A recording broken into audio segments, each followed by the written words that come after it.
Direktorat Reserse Kriminal Umum Polda Jatim menangkap seorang bos properti PT Developer Properti Indoland terkait kasus penipuan investasi dan penjualan perumahan di Grand Emerald, Kabupaten Malang.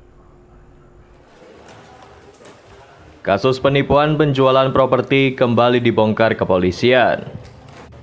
Seorang bos properti PT Developer Properti Indoland berinisial MA, 46 tahun, yang melakukan penjualan perumahan Grand Emerald di Desa Gondowangi, Kecamatan Wagir, Kabupaten Malang, akhirnya ditangkap Direktorat Reserse Kriminal Umum Polda Jatim.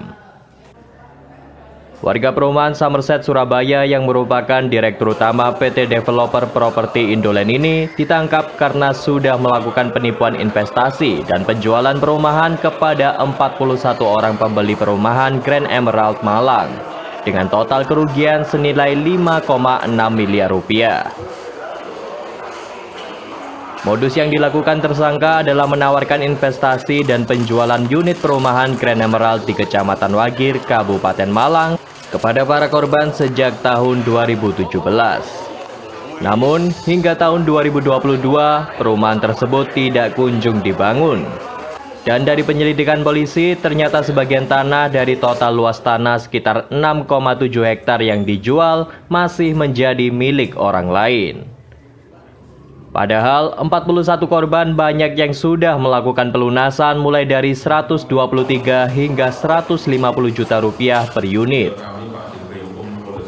Hal ini ditegaskan di Reskrimum Polda Jatim, Kombes Pol Toto Suharyanto saat jumpa pers Senin kemarin. Tersangka atas nama NA, tadi modus operandi sudah disampaikan ke Pak Kabid Dumas bahwa tersangka menawarkan perumahan yang persoalannya adalah objek tanah itu ternyata belum terrealisasi menjadi milik tersangka. Sehingga begitu mereka telah melaksanakan pelunasan di angka 123 juta dan sampai 150 juta dengan pembelian terkapling, maka pada hari H yang dijanjikan ternyata tidak realisasi. Kemudian korban ada yang melaporkan sebanyak 41 korban. Kemudian dibuatkan dalam 11 laporan polisi. Dari 11 laporan polisi itu maka para korban tergabung dalam beberapa LP yang dihitung sejak mereka kelompok pada saat melakukan transaksi atau pembayaran. Kemudian kita sudah melaksanakan aset tracing atau aset recovery berkaitan dengan beberapa pihak korban.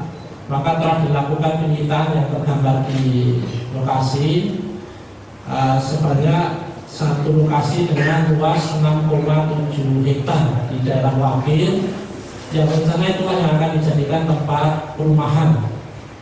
Yang saat ini lokasi itu masih ada yang menjadi milik orang lain, tapi juga ada yang sudah memang dilakukan pembelian oleh tersangka.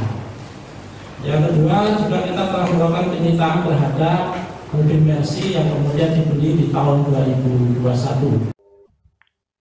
Selain menangkap tersangka, polisi juga menyita berbagai barang bukti, antara lain lahan seluas 6,7 hektar yang dijual tersangka untuk perumahan, 1 unit mobil, 1 unit sepeda motor, serta uang tunai 100 juta rupiah yang merupakan hasil penipuan penjualan perumahan. Untuk mempertanggungjawabkan perbuatannya, tersangka terancam menghuni sel prodeo maksimal 4 tahun penjara.